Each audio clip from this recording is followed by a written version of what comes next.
What is up, guys? Welcome back to the channel and welcome back to another episode of Bleeding B&G. Not even gonna lie to you, I haven't gotten used to this year. I haven't gotten used to recapping a Commanders loss during the 2024 season, but that's the position that we're in right now. That's the position that we're in today, recapping our beloved Washington Commanders losing to the Pittsburgh Steelers. The Pittsburgh Steelers of all teams. 28-27 in a steel cage match, and that's going to be the title of this episode because this episode was a rock fight, and this episode was a battle of two of the better franchises in the NFL in the 2024 season. And what this game did show me is that we can compete with anybody. So I'm not going to be too emotional, not going to try to speak with too much hyperbole, but y'all got to bear with me because I'm not used to recapping losses this year. Like I thought I left that in the past. We fall to 7-3, but before we get too deep into this video, you already know what I'm going to say. Be sure to comment, be sure to like, be sure to subscribe. On the road to 2,000 subscribers, I think I can hit it by the end of the season, but I can't do it without your help. So go ahead and hit that subscribe button, hit that like button, infiltrate the comment sections because you know I love chopping it up with every last single one of y'all. And without further ado, man, let's get into this episode. Like I said, title of this episode is going to be Steel Cage Match because it was some hitting going on in Northwest Stadium today in Landover, Maryland today. Because you know your boy is boots on the ground at every Commanders home game. So I got to just talk about the game day experience first. I got to give it to Pittsburgh Steelers fans. I got to give it to y'all because like we've heard talk about how the stadium has been infiltrated with opposing team fans and things like that. And it was bad in prior years, prior to 2024. But I'll be lying if I said that I've ever seen some shit like I seen today. The way that Pittsburgh Steelers fans travel has to be fucking studied. Like, I'm a season ticket member. You know, we boots on the ground at section 139, and I was getting outnumbered like 10-1 in my row. Like, it was that bad. Terrible towels out the fucking buku. Terrible towels everywhere. And that just set the premise for a day that it was going to be, because it showed like in years past that Washington was at truly like a home field disadvantage, because yeah, they took over the stadium today. And I know that's not necessarily a Washington thing. The Steelers have done it to numerous franchises and numerous stadiums across the NFL, but you know, I'll be remiss if I didn't mention it, giving you the live game day experience from our lenses over here, Bleeding B&G. But, hey, golf clap. Golf clap to Pittsburgh Steelers fans because y'all hold y'all team down. And this is a plea. This is a plea to all my season ticket holders and all my fans alike of the Washington football team, man. We got a good team here. I know we failed today, but stop selling your tickets on the resale market looking for a quick dollar. Like, if you're really passionate about this team, come out, support this team, bro, because, like, I was depressed seeing that shit today. They were talking about burgundy towels being sold out. They probably passed out being passed out before the game. They probably passed out about 10. Because I got there at 11:45 and I was told that there weren't any more. I got a pissy-ass hat that I might do a giveaway for, but because, you know, we don't wear hats over here, Bleeding B&G. But, yeah, like, It was sticky. It was sticky to start. And like I said, it just set the premise for the game. But enough of me rambling, man. Let's get into the game. So, you know, we always start with the golden boy, the franchise, number 5, JD5, come alive. And like I said, it was a rock fight of a game, and it was an ugly slugfest. So Jayden's stat line reads as 17-34 for 205 yards for 0 touchdowns, none rushing, none passing, and only 4 measly rushing yards. So that's an Alex Smith-ass stat line if I haven't seen an Alex Smith-ass stat line before. And, you know, this is only my personal thoughts over here at Bleeding B&G. And I got a little hate for it when I tweeted it during the game. But I said that I believe that this was Jayden's worst game of his career. And when I say that, listen to what I'm saying. This is Jayden's worst game of his career. This is a guy that's in MVP contention through 10 weeks of the season, right? I didn't say that this was a horrible game. This is not a JD5 bad session. But for a guy that's been playing up to an MVP standard, he was anything but that today. And I'm not here to glaze Jayden Daniels. Yes, he is the franchise. He is the great black hope. He is JD5. He the one keeping the hope alive for this franchise. But that does not mean that he's above criticism. Jayden Daniels had one of the worst games, and in my opinion, he had the worst game of his career today. Because if you simply look at the box score and read the stat line, 17 to 34, 50% passion completion, and only 205 yards for out of 34 attempts. I haven't done the math, but I know that's a measly yard per attempt, average. And it just, Jayden didn't ever look comfortable today. The rush seemed to get to him early. They got demons on the edge over there with the Pittsburgh Steelers with TJ Watt and Alex Highsmith. They got demons over there, and we over there blocking them with fucking Trent Scott. Like, and Brandon Coleman. And Brandon Coleman is the stud of a rookie tackle. But he was facing an uphill battle. Because I truly believe, like, we've been boots on the ground at the Baltimore Ravens game. Not boots on the ground at the Baltimore Ravens game. The Cleveland Browns game. We've already seen the Baltimore Ravens game. I truly believe that this is the best defense that we faced all year. This is the best defense that we faced all year, and it gave us our biggest challenges offensively this year.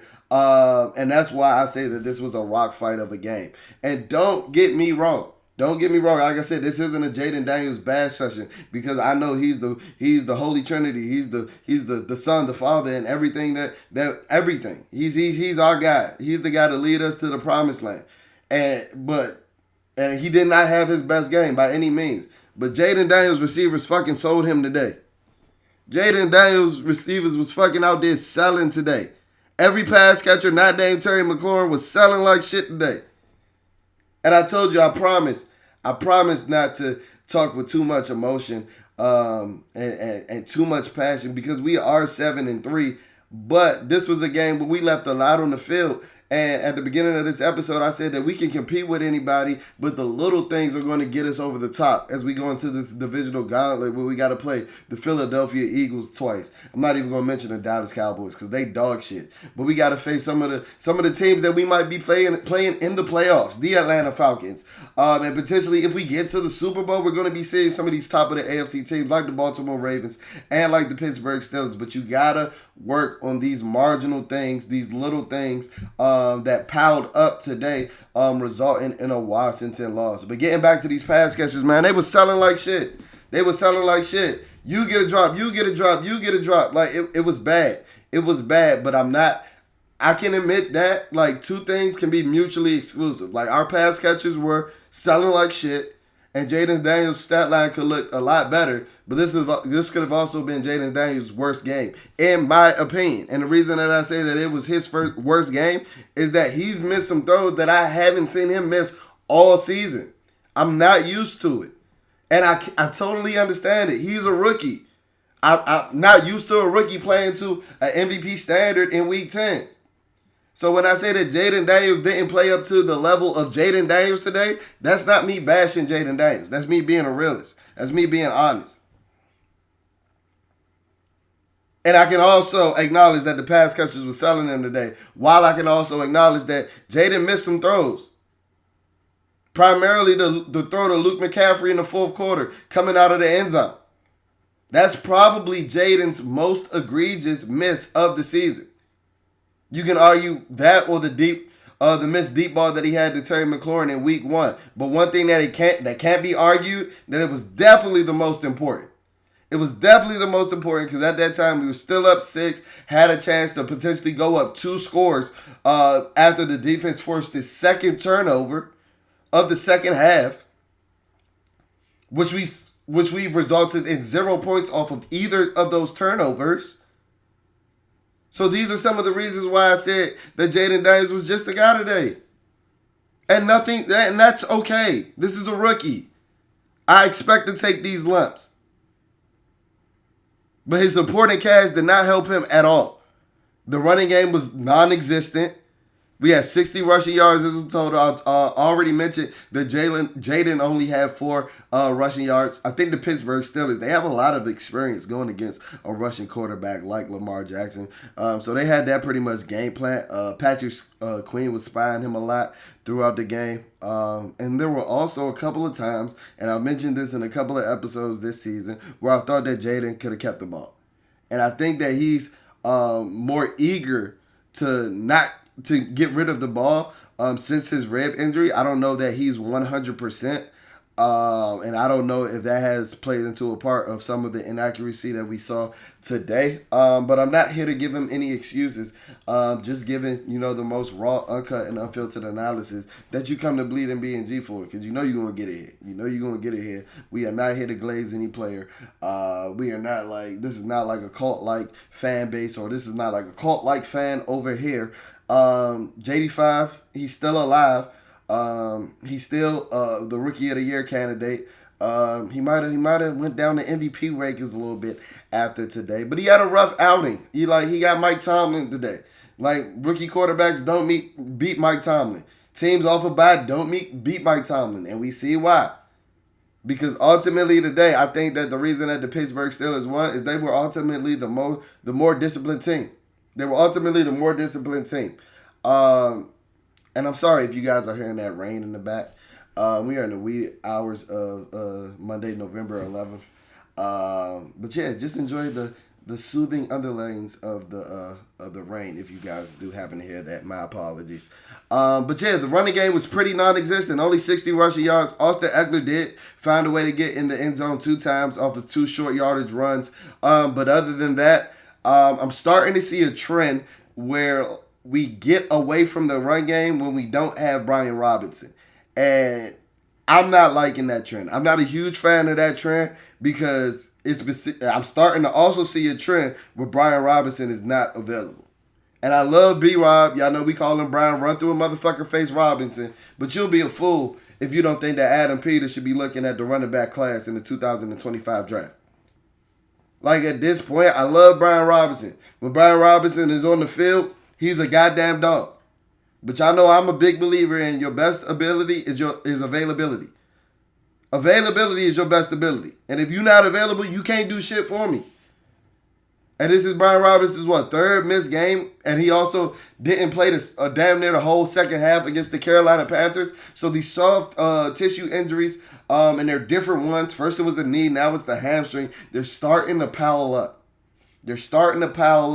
And I say that to say, I don't know how many more games that you're going to have Brian Robinson this season. And I'm not trying to ring the fire alarms, but the reason that I say that if this trend keeps going where we're damn near one-dimensional without Brian Robinson, we're going to be in a load of trouble. This is probably the most emotion and hyperbole that I'm going to speak with on this episode, but I truly believe that. Despite what Jayden Daniels has done throughout his first 10 weeks, being the stud that he is, this is a run-first team. This is a team that relies on the run game. And it seems like we can't do that when we don't have Brian Robinson. And I'm not liking that. I'm not liking what I'm seeing with that trend at all. So hopefully Brian Robinson can get back. Hopefully he's just on the mend, gearing up for the divisional gauntlet that we're about to face. But yeah, I need B-Rob back soon. Because while I love what Austin Eckler's providing, I don't think that he's a workhorse back anymore in 2024. And quiet as it's kept, he never really was that guy. He never really was the workhorse 30 carries, 30 touches a game guy. So we'll be a fool to think that he could be that guy in his older years. Getting into the receiving game. Like I said, pass catches outside of Terry McLaurin was selling like shit today. I'll have no other way to put it. They was out there selling like fuck. And I know the economy might be booming on the way back. I know the stock market was booming. So I don't know if they was quick to sell this week. But damn sure they did. What the fuck was that? Terry McLaurin proving that he's a top 10 receiver in 2024. Proving that he was a wide receiver 1. 5 catches for 113 yards. Not much else. Do gotta talk about him getting ran down by Joey Porter Jr. And this is not a bad session because Terry McLaurin's a dog. But I think that the days of Terry McLaurin running a 4.340 might be behind him. And I understand it. Like, we gotta Terry's damn near 30 years old. Now, I know he's only in his 6th year. He came into the league old as shit. But he did get ran down by Joey Porter Jr. today, who's not a burner. One of his biggest questions coming out of the draft was his long speed. But you couldn't tell today running Terry McLaurin. But I'm not here to complain about a 50-yard gain, just an observation. And it sucks that I think while he's a top 10 receiver right now, I think we might have wasted the 4.3 Terry years with fucking Taylor Heineke and Case Keenum. Like, we finally got a stud quarterback that can get him the ball, and now he getting tracked down from behind and tackled inside the 5-yard line. Like, the ebbs and flows of being a Washington fan. But Terry McLaurin's still a dog. I love Terry. Hope he retires a Commander. Because when you see the type of consistency he produces, you can appreciate that when you got wide receivers and pass catchers alike selling like fuck today. Noah Brown, 30 yards. He had a couple of drops. Zach fucking Ertz. Zach Ertz. No yak Zach. And for my casuals out there, if you don't know what yak means, that's yards after the catch. No yak Zach. No yards after the catch, Zach. Grandpa Zach. As soon I told y'all, I've been telling y'all in previous episodes, as soon as Zach Ertz catches a pass, he looks for the quickest spot that he can fall down on, like he about to take a nap or something. And it came to bite us in the ass today. Because whether you want to debate that it's a first down or not, that could have potentially extended our drive or our potential game-winning drive that we could have potentially walked off won and walk off faster. If you want to debate that it was a first down or not, I can't debate you haven't seen the TV copy. We were boots on the ground in the stadium. You can't debate that he could have gave better effort after the catch. But I'm not here to really ponder over and cry over spilled milk because that's what Zach Ertz been doing all year.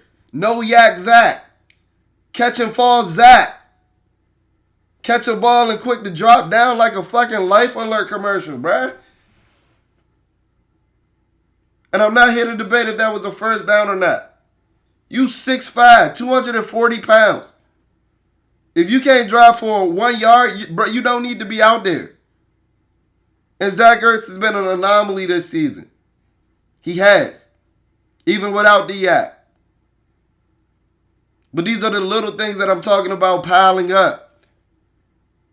If you know you ain't about to have no yak, if you know you about to catch a fall, you got to at least make sure that you're clearly past the sticks, bro. You're 107 years old. And not only on that play, you had a couple of drops as well. Selling out that motherfucker as well.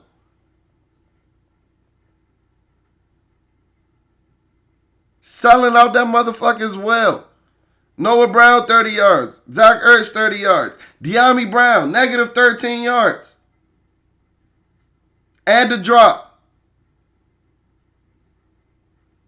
De'Ami Brown had 13 yards less than me today. And one more drop. Not here to bash because we on a high for the season. But today just didn't get it done. We simply wasn't good enough today. We simply wasn't good enough today. Notice I ain't talked about Olamide Zaccheaus because I'm going to get on him in a minute. No diddy. I'm going to get on his ass in a minute. No diddy. But to finish out with the offense, man, the offensive line got beat the fuck up today. And that's something that I'm not used to either. This has been a strong unit all season, even if it's a mass unit or guys that don't have really huge household names. The offensive line has been getting it done all season, but they got beat the fuck up today. No push in the run game, as I mentioned. They were allowing pressure early and often. Haven't looked at the stats to see how many times Jayden got sacked, but I know he went down a couple of times. But he had pressure in his face early and often. I know T.J. Watt didn't get a sack today, but he lived in the backfield. And that's not a surprise when fucking Trent Scott is fucking blocking him. Like, what's up with all these mysterious injuries, too? Like, what's going on? What's going on? Is Ryan Vermillion back in Ashburn, bro? No push in the run game. Like I said, they were allowing pressure that I think Jayden started to see early in the game, and he became unsettled throughout the game. Noticed that he couldn't really get out the pocket, and that contributed to some of the inaccuracies that I talked about earlier. I think that Nick Allegretti probably had his worst game all year because Cam Hayward was spanking that ass. And I can see that just straight boots on the ground. And that's not, a huge fault because Cam Hayward is a hell of a player. A guy that's going to get some Hall of Fame, propaganda pushed. Don't know if he ultimately gets there. But Cam Hayward is a hell of a player. Still one of the best interior linemen in the defensive in the NFL. And he showed it today because he was fucking up Nick Allegretti like left and right. Tyler Biotish went out as well. And it's interesting to see. The offensive line is banged up, so it's interesting to see how these guys rehab and who's going to be available because Thursday is a quick turnaround when we go up to Philly and face them Eagles. Getting to the defense, I told y'all, dog. I told y'all. And I got a new nickname for him. Jeremy Chin, the Crimson Chin, is a fucking dog. Jeremy Chin is playing the best on this. Jeremy Chin is the best player on this defense right now. Another game where he had 12 tackles, had 1 fumble recovery, 1 interception, so he was in action on 2 turnovers. And I need y'all to go back and look at his range or his interception. I know it was a moon ball from Russ, but go look at the amount of ground that he covered on that interception. And then remember that he's 6'3", 225 pounds doing that. I told y'all last week, Jeremy Chin is playing like a guy that's on a 1-year deal. I'm going to need that extension to get done pronto, Adam Peters. But not only is he playing like a guy that's playing on a 1-year deal, Jeremy Chin is playing like a Pro Bowler. Built like a goddamn Decepticon. He's giving you help in the run game. He's making plays over the top in the pass game. Jeremy Chin is a goddamn dog. And I know we allowed 28 points today. And I'm only speaking on this because I saw some people try to do it or try to get out the way or try to get out in front of it right after the game. The defense was not to blame today. The defense was not to blame today, so I'm not here to blame the defense. Unless you want to blame Benjamin St. Juste. We can blame that nigga all the fuck we want. We can blame that nigga all the fuck we want. I know Donald Trump won the election, and I know that he's really been pushing deportation, and I'm not necessarily saying that I'm in favor of it or I'm not, or making any political stances on YouTube. I just ask that, the inauguration is on January 20th. I ask that on January 21st, we send that nigga Benjamin St. Juste back to Canada, bro, because he ain't fucking cutting it. He ain't fucking cutting it. I need Trump's first action of order as soon as he steps back into the Oval Office is to send wee back to fucking Canada, bruh. Because he ain't fucking cutting it. Getting cooked by no ACL having Mike Williams in the big 2024 is unacceptable, bruh. It's unfucking acceptable, bruh. Mike Williams got traded to the Steelers because he was ass. He was ass. He couldn't perform on a 2-win Jet team. Mike Williams ain't get traded because he was good. But that don't matter when you going up against Benjamin St. Juste. I told y'all before, he's more worried about his outfits than the scheme fits, bruh. Because tell me what fucking technique was that he was playing on the game-winning touchdown. Nigga was playing hope and pray. That's the name of that technique. I ain't never had a coach teach me that.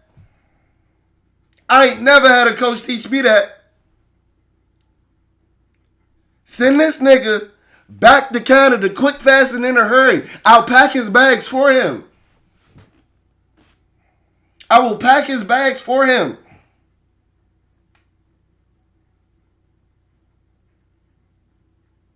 Mike Williams slow as shit, bruh.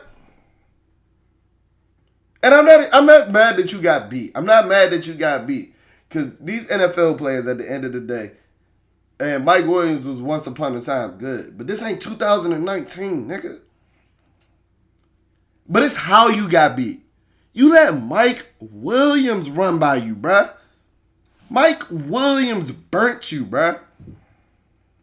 I don't think anybody has used Mike Williams and burnt in a sentence in 4 years. In 4 fucking years. But it don't matter when you're going against Benjamin St. Juice. Like I said, I'm not here to bash the defense. The defense played solid today. They held Najee Harris to 57 yards. This is a guy coming off 3 straight 100-yard games. I know Jalen Warren popped some big runs, but the Steelers are decent. This is the NFL. We allowed 2 moonball touchdowns. The one that I just mentioned to Mike Williams. And a beautiful catch to George Pickens, who's a fucking nut, bruh. I like George Pickens as a player, bruh, but all that dirty shit, like, I could do without that.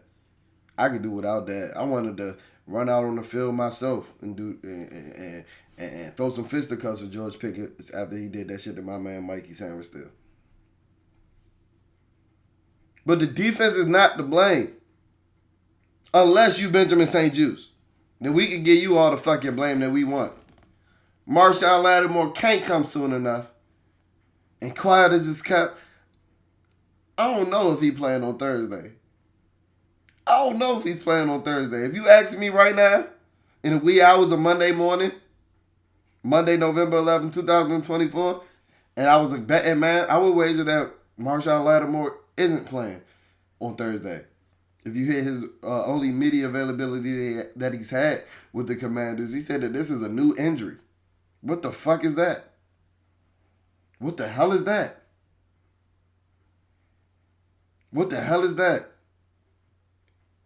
This game was feeling like 2008 against the Steelers so bad, so much. We wearing all burgundy. We on a high. And they come just snatch it right out of us. But we still 7-3. Big divisional matchup against Philly. But before I get out of here, let's get to the special teams, bro. Let's get to the fucking special teams. Because it's always 3 phases of the game. And while I'm not here to blame the defense, the offense and the special teams, they sold us today. The offense and the special teams sold us today. And the biggest culprit in the special teams selling us was Olamide Zaccheaus. What the fuck is that?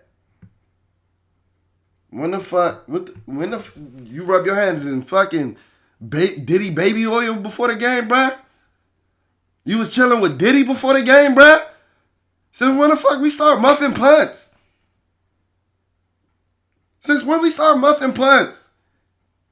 And one of the reasons I'm not gonna put it on the defense is because Olamide Zaccheaus muffed the punt again. They gave them the ball in the 10-yard line.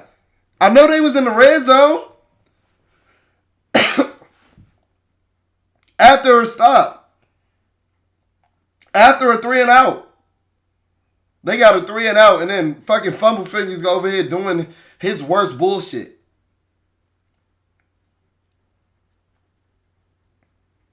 The little things that added up today to result in this loss, we got to correct them if we want to get to where we want to get to this season. And that's the Super Bowl in New Orleans. We got to correct these little things. I think we looked a little undisciplined today.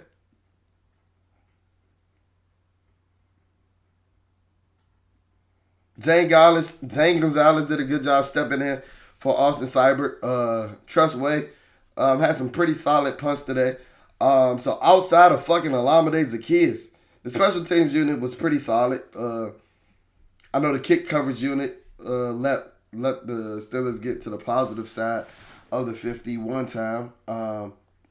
I told y'all last week, Percy Butler's a damn demon on special teams. Y'all ain't want to believe me. He showed it again today. But yeah, man, let me get up out of here before I start talking too crazy like we not 7-3. Still 7-3. The vibes for the season are still high. But tomorrow's a misery Monday. And I ain't even gonna lie, I don't know how my week about to go. Because I don't ever have the best week when the Washington Commanders football team Redskins lose. But I'm going to try to make the best out of it. As always, if you're not tuned into our social medias, go ahead and do that. I don't know what you're doing, but go ahead and do that. So you can hear that these tweets that I'm talking about, you can see them in real time and know what I'm talking about when I talk about them in this episode. If you're not following us on X, that's at BleedingBNG, BleedingBNG. So there's only one G in our X handle. On Instagram, that's BleedingBNG as well, but it's spelled a tad bit differently. BleedingBNG. So there's two G's in our Instagram handle. If you're listening to us on audio-only platforms such as Spotify, such as Apple Podcasts, please leave a rating. Please leave a review. That's the only way that we're gonna finesse these algorithms so that when you're searching anything Washington Commanders, Bleeding BNG is that #1 content hub that pops up in your search bar. And yeah, a lot of content coming out this week. Y'all see I'm stepping up the content game. I'm trying to push out as many videos as possible. Reaction video tomorrow. Make sure you tune into that. And yeah, that Jeremy Chin video breakdown coming this week. I gotta do it because Buddy's playing out of his mind. But yeah, Philadelphia Eagles, you next. You next. I know we lost today, but y'all niggas next.